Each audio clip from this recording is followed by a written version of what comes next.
Waalaikumsalam. Pertama-tama saya ucapkan terima kasih kepada yang terhormat Bapak Yuyus Saputra, SPD MPD yang telah memberikan kesempatan kepada kelompok kami untuk melakukan presentasi pada kesempatan kali ini. Juga saya ucapkan terima kasih kepada teman-teman yang telah hadir. Baik, sebelumnya perkenalkan, nama saya Eka Nurwidiani yang akan bertugas sebagai moderator pada presentasi kelompok 7 kali ini.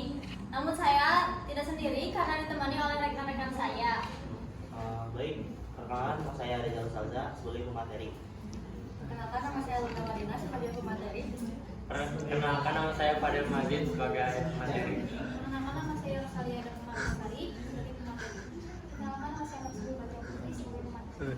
Perkenalkan, nama saya Nanda Aideli sebagai pemateri. Perkenalkan, nama saya Chris Johannes sebagai pemateri. Baik, jadi berdirinya kami di sini tentunya kami akan membahas tentang suatu hal yang menarik, yakni tentang mengenai model pembelajaran mata kuliah pendidikan anti korupsi. Nah, sebelumnya apa sih yang dimaksud dengan korupsi itu? Nah, jadi korupsi itu adalah suatu bentuk ketidakjujuran atau tindak pidana yang dilakukan oleh seseorang atau suatu organisasi yang dipercayakan dalam suatu jabatan kekuasaan untuk memperoleh keuntungan yang haram atau penyalahgunaan kekuasaan untuk keuntungan pribadi seseorang. Nah, dengan demikian pertumbuhan kesadaran tentang buruknya perbuatan korupsi perlu ditanamkan sejak dini sampai ke jenjang perguruan tinggi. Salah satunya adalah diadakannya mata kuliah pendidikan anti korupsi ini. Nah, jadi apa tujuannya diadakan pendidikan anti korupsi ini? Untuk menjawab pertanyaan ini, langsung saja kita simak penjelasan dari Saudara Reza. Silakan. Terima kasih pada moderator. Apa tujuan adanya pendidikan anti korupsi perguruan tinggi? Untuk membentuk kepribadian anti korupsi pada diri pribadi mahasiswa serta membangun semangat dan kompetensinya sebagai agen of change bagi kehidupan bermasyarakat dan bernegara yang bersih dan bebas dari ancaman korupsi. Untuk metode pembelajaran anti korupsi, yang pertama adalah metode in-class discussion, yaitu suatu metode pembelajaran dengan kegiatan penyampaian oleh dosen serta diskusi yang dilakukan di dalam kelas mengenai konsep-konsep yang berkaitan dengan korupsi maupun apa yang tergolong kepada tindakan anti korupsi itu sendiri. Untuk yang kedua itu metode case study, suatu metode yang di dalamnya berisikan tentang diskusi mengenai topik-topik yang menyangkut tentang kasus, faktor mendorong, dampak, dan gerakan pemberantasan korupsi yang diterapkan di negara lain dan sebagainya. Terima kasih dan Baik, terima kasih. Untuk selanjutnya akan dipaparkan lagi metode yang lainnya oleh Saudari Runa. Baik, terima kasih kepada moderator. Selanjutnya yaitu ada metode improvement system scenario atau yang disebut skenario perbaikan sistem. Jadi skenario perbaikan sistem itu adalah untuk memberikan rangsangan kepada mahasiswa agar memikirkan penyelesaian masalah secara nyata atau disebut problem solving.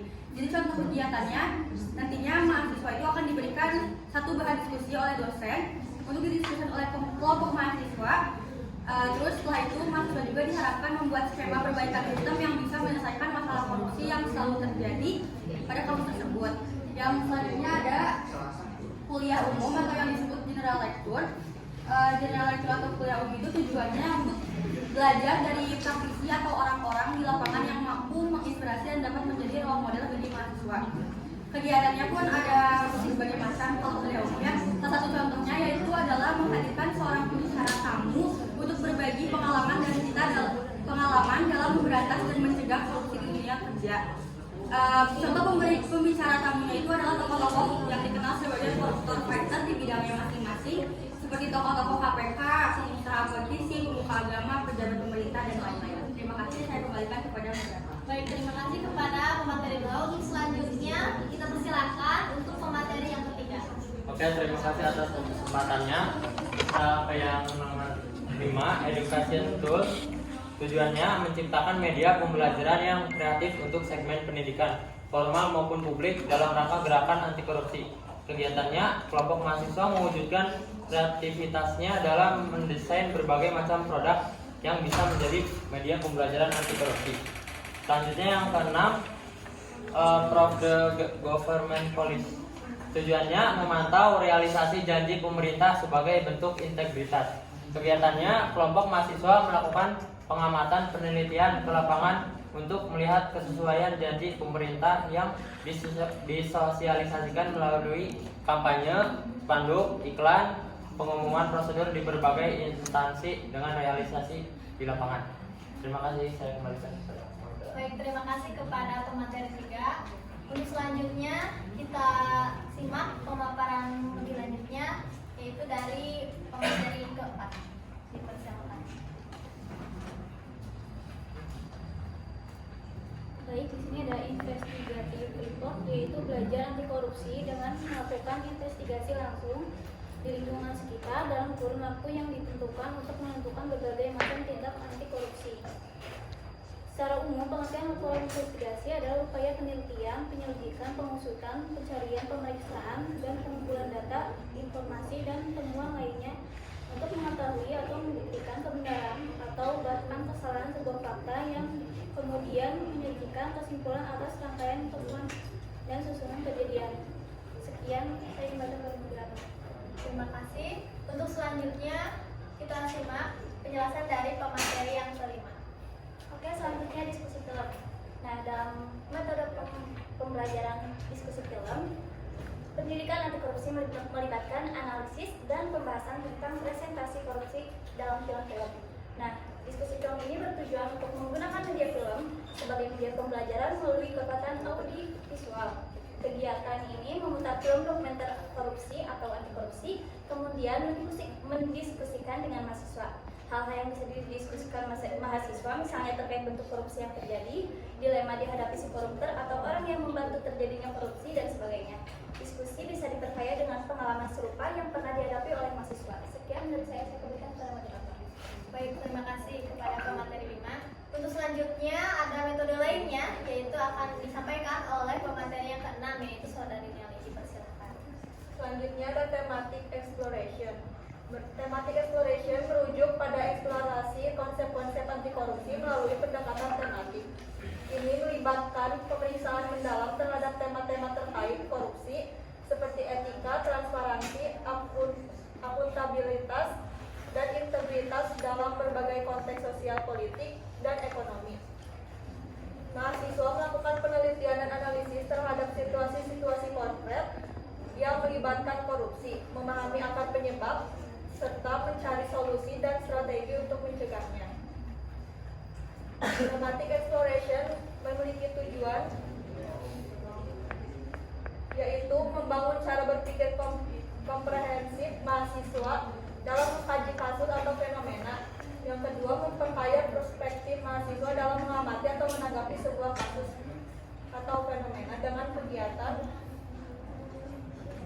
Mahasiswa melakukan observasi terhadap sebuah kasus korupsi atau perilaku koruptif, kemudian menganalisis dari berbagai perspektif sosial, budaya, hukum, ekonomi, politik, dan sebagainya. Mahasiswa juga bisa melakukan observasi perbandingan perspektif atau cara penyelesaian terhadap satu jenis kasus yang serupa dari masyarakat atau negara yang berbeda. Sekian, saya kembalikan ke moderator. Terima kasih.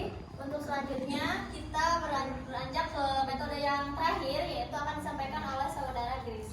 Kepadanya dipersilakan. Terima kasih pada moderator. Untuk metode selanjutnya ada metode prototipe. Metode ini dapat berupa model atau rencana pembelajaran konkret yang dirancang untuk mengajarkan siswa tentang konsep-konsep anti korupsi, integritas, dan nilai-nilai moral. Dan bisa mencakup metode pengajaran, materi pembelajaran, serta evaluasi kinerja juga. Dan juga dapat siswa dapat mengukur pemahaman mereka tentang isu korupsi dan cara mencegahnya. Prototipe ini memiliki tujuan untuk menciptakan lingkungan pembelajaran yang mempromosikan kesadaran dan perilaku anti korupsi di kalangan siswa. Ya, saya kembalikan kepada Sina. Baik, terima kasih untuk para pemateri yang telah memaparkan berbagai macam metode yang dapat dilaksanakan dalam pendidikan anti korupsi ini. Nah, untuk sekarang kami akan melakukan diskusi lebih lanjut. Apabila teman-teman ada yang kurang dimengerti dari apa yang kami sampaikan, dipersilakan untuk bertanya. Apakah ada yang ingin bertanya?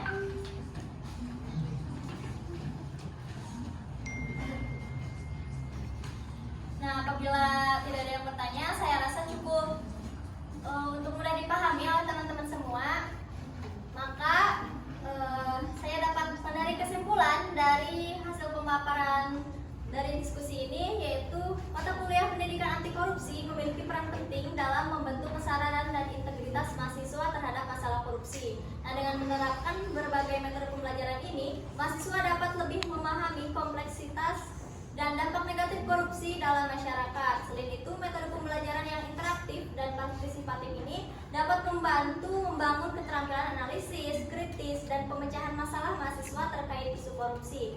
Hal ini membantu menciptakan generasi muda yang berintegritas, paham akan nilai-nilai moral, serta siap menghadapi dan melawan praktek korupsi di masa depan. Nah, semoga apa yang kita dapat hari ini bisa bermanfaat untuk kita semua. Terima kasih kepada teman-teman atas segala perhatiannya dan mohon maaf atas segala kekurangannya.